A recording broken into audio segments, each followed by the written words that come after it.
Bonjour à tous, bienvenue dans l'Interaction. Chaque vendredi, 12h30, 13h, on essaye avec vous d'apprendre à gérer un portefeuille en direct. Et c'est une émission que nous avons le plaisir de réaliser en compagnie d'Hubert Tassin. Bonjour Hubert. Bonjour. Agnès Delors, bonjour Agnès. Thomas. Et Paul Schforer. Bonjour Paul. Bonjour. Gérer un portefeuille, c'est pas toujours facile, hein. On va le voir en cours d'émission, mais c'est ça aussi qui fait son charme. On commence tout de suite par notre rubrique liée à l'actualité.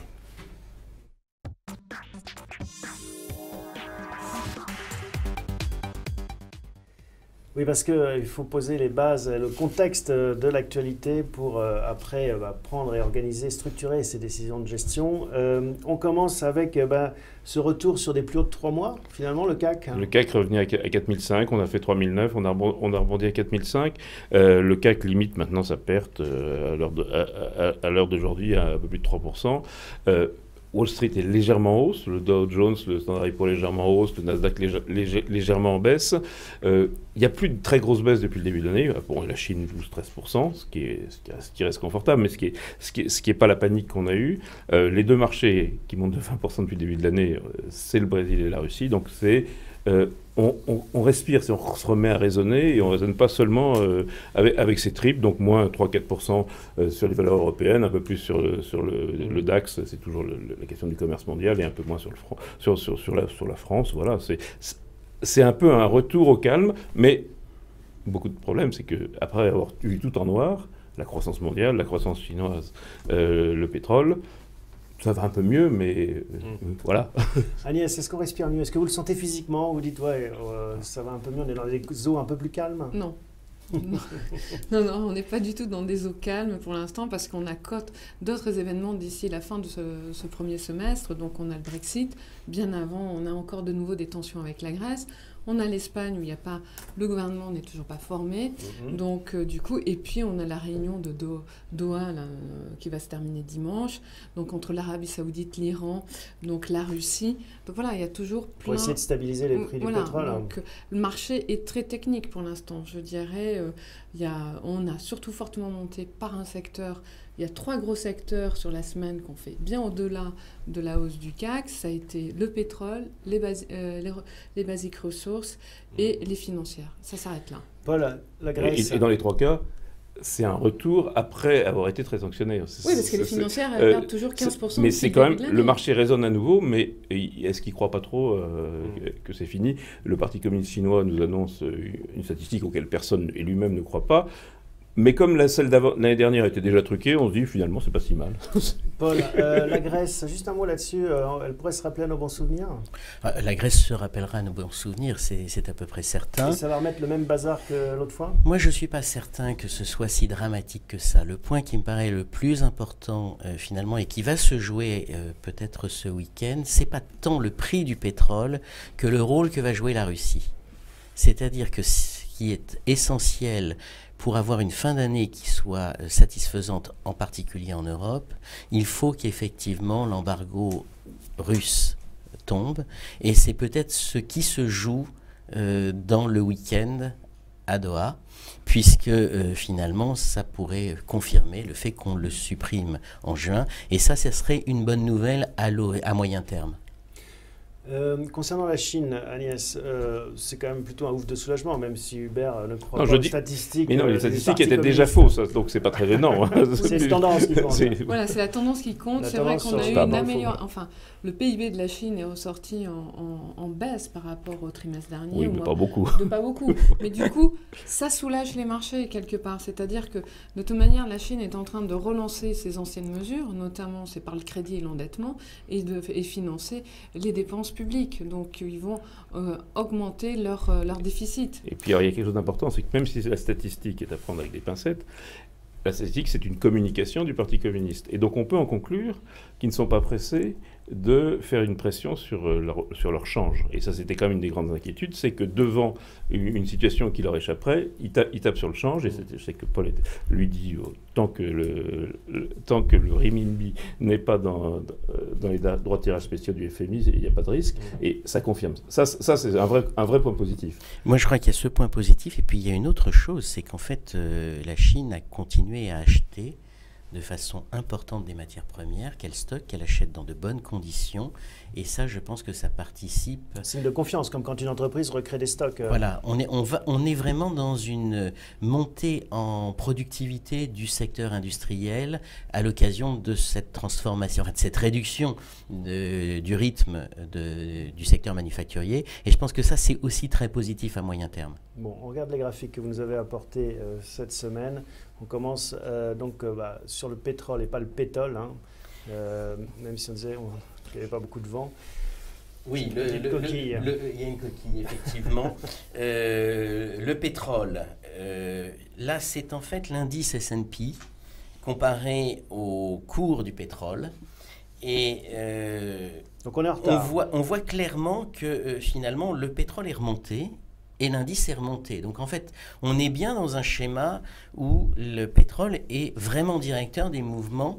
Alors parce qu'il y a des effets secondaires où on se dit qu'il va y avoir des défauts bancaires et ça affecte les banques. Mais on est vraiment dans un schéma où effectivement aux États-Unis, on a presque digéré cette baisse du prix du pétrole et on est revenu au-dessus de 40 dans une situation qui rassérène tout le monde. Il faut se souvenir que dans les indices, et dans la bourse, notamment dans le Standard & Poor's, l'industrie manufacturière et l'industrie pétrolière représentent beaucoup plus que dans le PIB américain. Et donc ça c'est intéressant parce que il est assez normal que le Standard & Poor's soit plus corrélé que l'économie américaine elle-même ne l'est à ça. D'accord. Voilà. Deuxième graphique. Deuxième graphique, c'est le CAC 40. Finalement. C'est inversé là, le pétrole est au-dessus du CAC alors que c'était le contraire. On voit là effectivement qu'en France et en Europe, la situation est différente de celle des États-Unis et on voit qu'effectivement on a beaucoup plus de mal, on a beaucoup plus de retard. Alors comment ça s'explique ? Eh bien certainement par la structure de l'économie et c'est pour ça que je vous ai amené un autre graphique.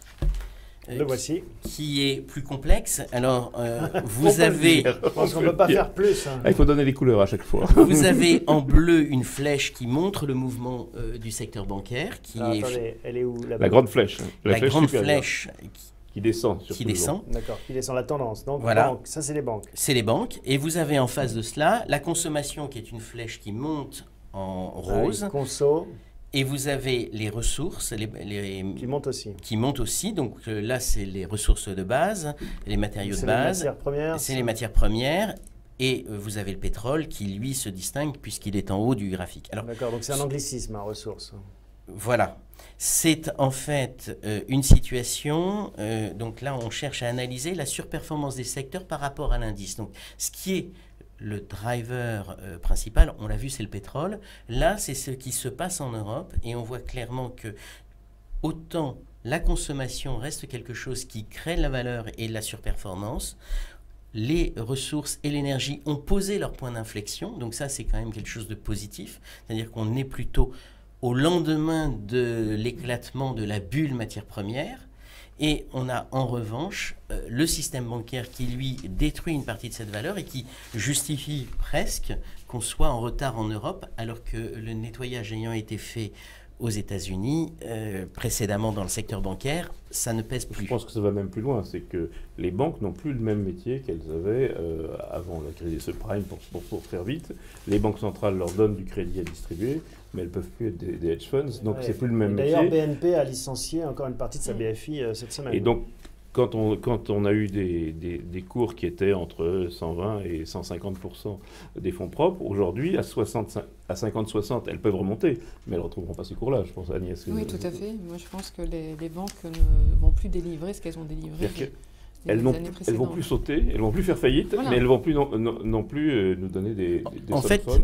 En fait, le point bas qu'on a eu au mois de janvier-février, c'était l'idée que peut-être qu'elle pourrait sauter. Oui, voilà. Effectivement. On a eu des réponses le 11 mars de la part de la Banque centrale qui a dit « j'empêcherai qu'elle saute ». En revanche, alors c'est pour ça qu'elles sont remontées un petit peu, en revanche, quelque part, le business model, il a totalement changé, et c'est ce qu'on dit depuis un certain nombre d'émissions, effectivement, avec des vraies inquiétudes. Alors, ce qui est vrai, c'est que ce qui est paradoxal, c'est que les banques françaises, dans ce business model, sont assez fortes, assez puissantes et assez solvables. Et donc, on a l'impression quand même que les banques françaises douillent parce que les banques allemandes, les banques italiennes sont dans une situation plus difficile. On n'a pas parlé des États-Unis. Alors, premier résultat, bon, c'est l'aluminium, compagnie américaine qui sort le premier, bon, c'est juste anecdotique. Mais justement, les banques, JP Morgan, Wells Fargo, c'est pas mal. Hein. C'est pas mal. Enfin, elle donne des résultats. JP Morgan a donné des résultats, des bénéfices en baisse de entre 6 et 7%. Oui. C'est ce que a marché. Voilà, c'est le consensus. Le marché, pour l'instant, a pricé. On s'attend à une baisse entre 6 et 7% des bénéfices des sociétés. Souvenez-vous que sur le dernier trimestre 2015, on avait aussi une révision à la baisse des bénéfices des sociétés américaines et ça a été meilleur que prévu. Voilà. Je pense aussi que ça risque d'être meilleur que prévu. Donc les 6-7%, on les fera peut-être parce que ça dépend largement quand même des provisions dans le secteur pétrolier. Exactement. Ça joue, mais hors pétrole, on ne devrait pas être très très loin du zéro, avec peut-être des bonnes surprises. Oui, je suis d'accord. Oui, tout à fait. Bon, voilà. D'ailleurs, ce qui expliquerait la force du dollar. Hein. Aussi, ça joue dans les deux sens. Force du dollar qu'il faut renvoyer avec les décisions de la BCE du semestre passé, qui était de dire il ne faut pas qu'il aille trop haut. Voilà. Donc on est presque sur les niveaux qui sont inquiétants. Bon, voilà ce qu'on pouvait dire pour ce premier tour d'horizon lié à l'actualité. On passe à notre tableau de bord.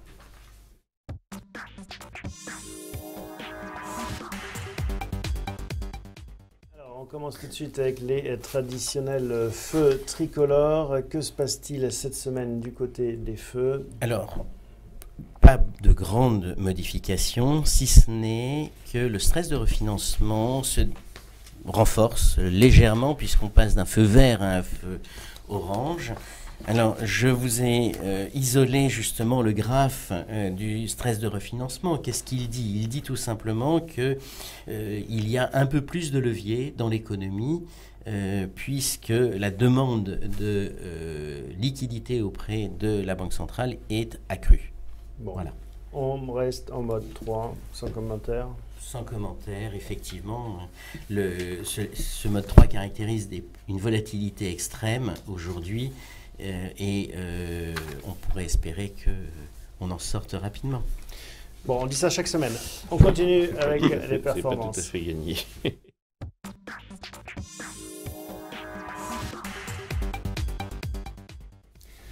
Alors, tout de suite, on va voir en effet quelles ont été les performances. Et on peut parler cette semaine de contre-performance plutôt. Oui, cette semaine, donc, on a bien contre-performé notre indice de référence. Donc, on ne fait qu'une hausse de 3% contre 4,84.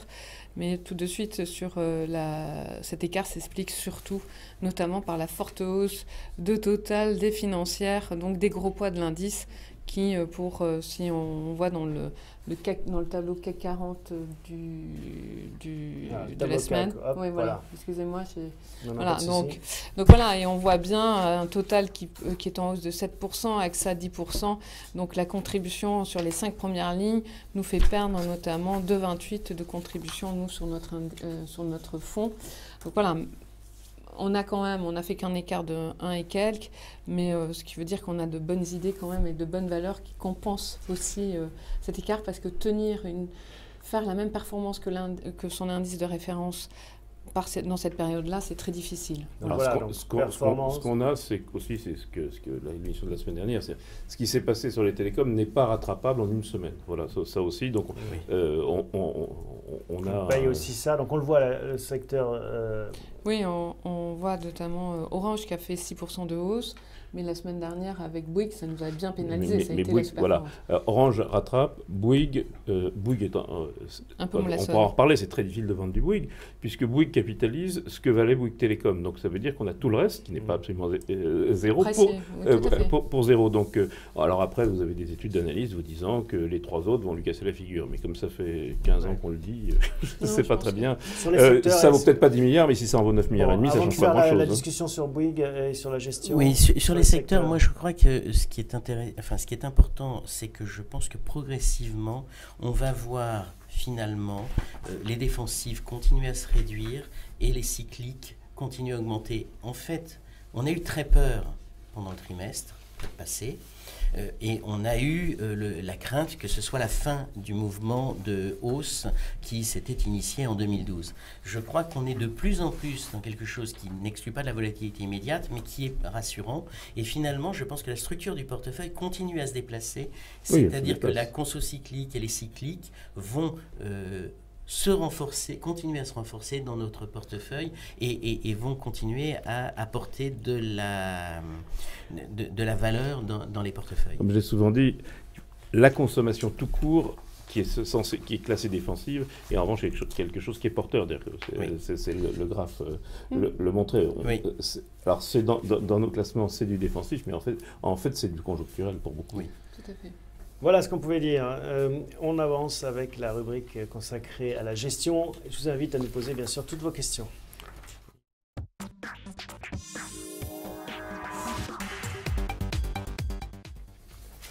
Alors, on commence avec, vous en avez l'habitude, cette historique des transactions. Qu'est-ce qu'il faut noter? Alors, on a fait plein de mouvements cette semaine. On a un peu restructuré le portefeuille, c'est-à-dire qu'on a rentré 3 nouveaux titres. Donc la semaine dernière, je parlais notamment de Sanofi, qui avait, depuis ses plus hauts de l'été dernier, avait perdu plus de 30%. Et on voit que Sanofi est en train de se restructurer, et notamment elle a l'intention de vendre sa partie générique pour se recentrer sur son corps de métier. On parle notamment qu'elle avait un intérêt de lancer une offre sur un laboratoire américain spécialisé sur le cancer qui a été rejeté. Donc, voilà, donc, ça a été considéré comme une bonne nouvelle par le marché. Exactement. Donc du coup, on a rentré Sanofi, on en a pris 2%, je pense qu'on montera facilement à 4%. Puis surtout aux alentours, c'est de 76 €, son plus bas était 70 €, donc je pense qu'elle s'est bien stabilisée. On a rentré Michelin Imerys. Imerys, c'était déjà un call, on en avait déjà parlé, notamment sur le call des matières premières et l'effet de la hausse pour jouer la hausse du pétrole. Excusez-moi. Mais c'est une star. Oui. C'est une star de ce secteur-là. Oui, là, on reste dans le 3 étoiles. Voilà. Et puis, on a allégé Rheinmetall et Thales. Surtout, c'est des très beaux parcours. Oui. On prend nos bénéfices, je dirais, Thales à 76 €. Et on a vendu Airbus. Et voilà, et on a vendu Airbus parce que Airbus, je pense, va annoncer ses résultats du T1 le 28 avril. Et je pense que de toute manière, on attend un tassement de son activité et des pressions sur le prix dans l'aéronautique. Et surtout, c'est l'absence de nouveaux programmes. Donc, je pense que... Il y a quand même des retards sur les programmes en cours. Je pense que ce qui est toujours ennuyeux parce que ça coûte toujours, de toute façon. Alors, le portefeuille, maintenant, dans le détail. Alors, dans le détail, donc je voulais juste revenir également sur notamment la très belle progression cette semaine, notamment de EDF. C'est notamment... Enfin. On a eu raison de s'accrocher. Exactement, mais il y a un retour notamment sur ces valeurs aussi, sur les valeurs de haut de rendement. Hein, oui. Donc, et puis, EDF a annoncé un programme déjà de réduction de coûts de 700 millions €, mais on évoque maintenant un programme plus important de plus d'1 milliard d'euros. Donc, du coup, le marché a pris ça comme une bonne nouvelle. Il s'attaque un peu au problème, alors que le marché avait l'impression d'un président complètement soumis au ministre. Alors, il l'est forcément, ce sont ses actionnaires, mais néanmoins, on a l'impression que le management prend un peu d'initiative et à la limite, quand les syndicats commencent à hurler en disant l'affaire est en faillite, c'est presque une bonne nouvelle sur les marchés en disant ils sont en train de faire quelque chose. Oui, exactement. Et puis bon... Ça paraît paradoxal, mais c'est la semaine où les syndicats annoncent c'est en faillite que ça monte de 7%. Oui, tout à fait. Donc, dans le portefeuille, on a eu des résultats, notamment quelques résultats de société. On a eu LVMH, donc, qui a annoncé un début d'année un peu plus lent que prévu. Et je pense que l'effet, notamment mode et maroquinerie, notamment dont la croissance a été nulle. Et surtout, je pense que c'est l'impact notamment des attentats en France, malheureusement, avec une baisse des touristes chinois qui sont gros consommateurs de nos produits. A contrario, on voit que ça reste aussi la plus belle du secteur, parce que quand on voit les résultats de Burberry, qui eux sont franchement mauvais. Très mauvais. Et donc, on voit que LVMH joue quand même ses atouts, même si Vuitton marque un petit Oui, coup de frein. Oui, un coup de frein. On a eu aussi notamment la déception de Sodexo qui a annoncé des résultats tout à fait honorables, mais du coup, le marché a été déçu sur ses marges, donc qui ont été un peu inférieures au premier semestre, pardon. Donc, là aussi, alors là c'est l'inverse, c'est une tellement belle société qu'on attend toujours qu'il fasse un peu mieux. Oui, et puis elle a bien progressé depuis le début de l'année aussi. C'est un joli parcours. Voilà. Donc voilà. Et d'autre part, on a rentré Michelin, notamment consommation cyclique comme faisait remarquer Paul. Donc on augmente notamment notre poids dans les biens de consommation. Et Michelin, je pense que la demande reste solide. Je pense au T1 sur les marchés matures à plus de 2%. Et c'est surtout la croissance toujours soutenue en Chine. Donc on verra la publication le 20 avril. Voilà. On rentre la plus grande pharmaceutique française et une des plus grandes européennes, la star des pneumatiques mondiales, et il mérite la star de ce secteur-là, au moins chez nous. Exactement. Alors, donc on est dans la qualité. Malgré tout, on a une performance qui est en tout cas moins bonne que celle de notre indice. Ça veut dire quoi? Comment est-ce qu'on analyse cette contre-performance cette semaine? Mais cette analyse, je pense, c'est surtout, comme je le disais tout à l'heure, c'est qu'on est complètement désinvesti, très peu présent sur les bancaires, ça a été le grand rallye. Et alors, est-ce qu'il est temps, justement, pour aller plus loin, de se poser la question des bancaires? Je crois que si on répond... Ça fait 5 ans que je pose cette question, 5 ans que j'ai la même réponse. Si il ne faut pas toucher aux banques. Pendant 4 ans et demi, ça a beaucoup baissé. Oui. Si on reprend ce que disait Hubert tout à l'heure, et qui est finalement ce qui structure la réflexion qu'on a, c'est de considérer que le business model des banques va changer. Et à partir de ce moment-là, certes, elles peuvent vendre à leurs actionnaires des dividendes. La remise en cause, c'est l'horizon qui manque. Et de ce fait, aujourd'hui, dans des périodes où ces titres remontent, effectivement, on prend du retard, mais c'est un choix qui est assez structurant du portefeuille. Le business model de toutes les industries va changer. On parle de Michelin, ça va changer. Accor, ça va changer. Tout le monde est en train de changer sous le coup de cette digitalisation. Les banques, c'est pas que la digitalisation. C'est parce que les banques centrales leur ont dit vous allez arrêter de faire sauter la planète une fois tous les 15 ans. Les banques, ça devient une industrie gérée par quelqu'un d'autre, par une autorité, par des États. C'est administré, en fait. C'est une économie administrée. Oui. Et puis les taux négatifs. Mais voilà, c'est surtout ça.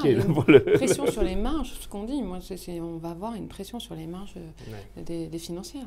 Et moi, je crois qu'en fait, effectivement, tous les secteurs changent, mais quand un secteur n'a pas la capacité de présenter ce qui sera son potentiel de croissance et son type d'activité pour demain, finalement, il subit un désamour. Et donc, en fait, c'est ça le vrai problème. C'est quels sont les secteurs qui voient leur perspective digitale et ceux qui ne le voient pas. Vous avez qu'à écouter les publicités. Les banques vous disent je vais vous vendre une voiture, bientôt ils vont nous vendre des poireaux, j'en sais rien. Mais on a un réseau, on veut l'utiliser, mais c'est plus du tout les mêmes effets de levier. C'est un peu comme la Poste, c'est le syndrome de la Poste qui voulait utiliser les facteurs à autre chose que distribuer le courrier. Oui, mais les facteurs, on les paye déjà. Donc en fait, ce qui est surprenant, c'est que tout ce qui est activité bancaire digitale a essentiellement été initié avec l'appui d'une banque traditionnelle. Il y a des banques qui commencent à naître, et en particulier, c'est peut-être l'Angleterre qui est le plus en avance là-dessus, qui ont des propos qui partent de rien. C'est peut-être ça ce qui sera réellement la banque de demain. Bon, Hubert, qu'est-ce que vous avez dans votre besace? Est-ce que vous avez des idées nouvelles? Bon, moi, je voudrais juste qu'on revienne un instant, justement, c'est la consommation. L'idée, Casino et Carrefour ont publié des résultats. Alors, c'est deux valeurs brésiliennes, donc elles ont beaucoup monté cette semaine, parce que les valeurs brésiliennes, entre guillemets, Edenred, ont monté, mais Casino, c'est moyen, Agnès, et Carrefour, c'est plutôt bien. Oui, Carrefour, c'est plutôt bien. Casino, c'est moyen parce qu'elle a été surtout plombée par la cession. Il faut rappeler que Casino a cédé ses filiales, ses activités en Asie, donc ça l'a perdante, donc ce qui l'a bien plombé, et les difficultés persistantes au Brésil. En revanche, je dirais, Carrefour n'a pas du tout la même conception. Donc Carrefour, ses ventes ont fortement progressé au Brésil et en Europe du Sud. Donc, et les ventes en France sont stables, c'est 47% de son chiffre d'affaires. Donc voilà, et les ventes au Brésil, je trouve, elles ont augmenté pratiquement de 10%. Voilà, donc je sais pas du tout la même gestion. On a du Carrefour. Hein. Oui, ça a été une très belle... De 20%. Ouais, ça a été une très belle Donc c'est ce secteur-là dans lequel on est, puisque c'est des créateurs de valeur à moyen terme, etc., sans peut-être, ça manque peut-être un peu d'effet de levier. Hein. Unilever, Carrefour, L'Oréal, peu importe lesquels, ça manque un peu d'effet de levier, mais quand même c'est du sursis, oui. entre guillemets. Puis on voit que la consommation mondiale a augmenté de 1%, oui. C'est énorme. Vous voudriez renforcer les lignes consommation? Oui, c'est les lignes consommation sur lesquelles, dans le cadre de la restructuration du portefeuille, il faut qu'on envisage de travailler. Et alors quelle valeur? Écoutez, reprendre du Carrefour, une pincée de Carrefour? Moi j'aime beaucoup Carrefour, on a déjà du Deleuze. Alors on est déjà en distribution européenne, on a Carrefour et Deleuze. Même si on a... Vous aimez bien nous dénicher d'autres idées? Danone, oui. Moi, comme je vous ai déjà dit, il y en a une que j'aime beaucoup, c'est Lucie Cru et Panzani, Ebro Foods. C'est une grosse boîte, hein, c'est pas... c'est une grosse boîte. Et eux font partie de ce dont on parlait tout à l'heure, c'est-à-dire en croissance, ils gagnent un peu de chiffre d'affaires et beaucoup de marge parce que les gens passent des pâtes qu'ils fabriquent sous marque Carrefour ou je sais pas quoi, Leclerc, aux marques Panzani où là ils marchent plus. Il y a un peu de levier sur ce genre d'activité. Le luxe alimentaire est certainement un secteur en très grande... Ça paraît farfelu de dire que Panzani c'est du luxe alimentaire, mais c'est de la marque, donc les œufs vont être bio, ou je ne sais pas très bien ce qu'ils vont nous raconter, par exemple. Sur la consommation, Agnès, vous dites en effet qu'on a un portefeuille qui mériterait un peu plus de conso. Alors, pour répondre tout à l'heure à votre question, notamment comment on peut améliorer notre spread, notamment quand on a des gros poids bancaires dans notre indice, et c'est vrai, on peut l'améliorer en étant pertinent dans nos choix sélectifs de valeur et en ayant aussi des poids forts. Donc il faut être contrariant, chose qu'on avait bien menée l'année dernière. On avait récupéré notre spread, notamment sur la forte baisse du marché, et on se rend compte que quand même, on fait un spread négatif de 1 et quelques qu'on aurait pu faire, comme je vous le disais tout à l'heure, avec en ayant pratiquement 9%, en ayant 9% de cash, on avait un spread, on aurait pu faire perdre 3%, vite fait, notamment quand on voit que c'est les plus gros poids de l'indice CAC 40, et notamment tout le secteur, notamment chimique et pétrolier, qui a fortement monté. Donc dans la consommation, je pense qu'il faut surtout regarder, et c'est vrai que notre secteur où on est bien impacté dans les technos n'a pas beaucoup délivré dans cette période-là. Donc moi j'y crois toujours, donc il faut être patient. Et puis dans la consommation, je dirais oui, il faudrait regarder un peu plus de consommation. Je sais qu'Hubert voulait qu'on renforce Alstom, mais je pense alors ça c'est pas de la consommation. Oui, dans l'industrie. Alstom, Nexans, c'était les deux sujets. Alors, Alstom, voilà. ça on l'a allégé malgré nous, si j'ose dire. Sur la consommation, est-ce qu'on fait quelque chose cette semaine? Pas pour l'instant. Moi, je pense que le marché a bien monté. Oui. On va juste réfléchir un peu. Oui, je pense qu'en fait, on a au début de l'émission évoqué la rencontre du week-end. On a expliqué que finalement les bonnes nouvelles étaient déjà un peu dans le marché. Si on a une déception, le marché va offrir de nouvelles opportunités. Et moi, je pense, il ne faut pas l'oublier. Je pense qu'il y aura déception, soit au communiqué, mais ils sont peut-être assez malins. C'est le Proche-Orient. Pour faire un communiqué qui soit intelligent, mais en revanche, derrière, on voit bien que l'Iran, en tout cas, et peut-être la Russie, vont continuer à ouvrir les vannes. La Russie a passé, vous savez bien, le mois dernier, a passé son record de production depuis la chute du mur. Alors, l'industrie maintenant. On voulait parler d'Alstom. Alstom, ça monte et ça baisse. Il y a des mauvaises news. C'est un super dossier parce qu'il y a des analystes très pour et des analystes très contre. Donc là, surtout qu'elle est décotée de 40% par rapport à ses concurrents. Elle fait moins 40 sur les concurrents parce qu'on ne connaît pas encore le vrai périmètre, etc. Exactement, il y a encore beaucoup de flou.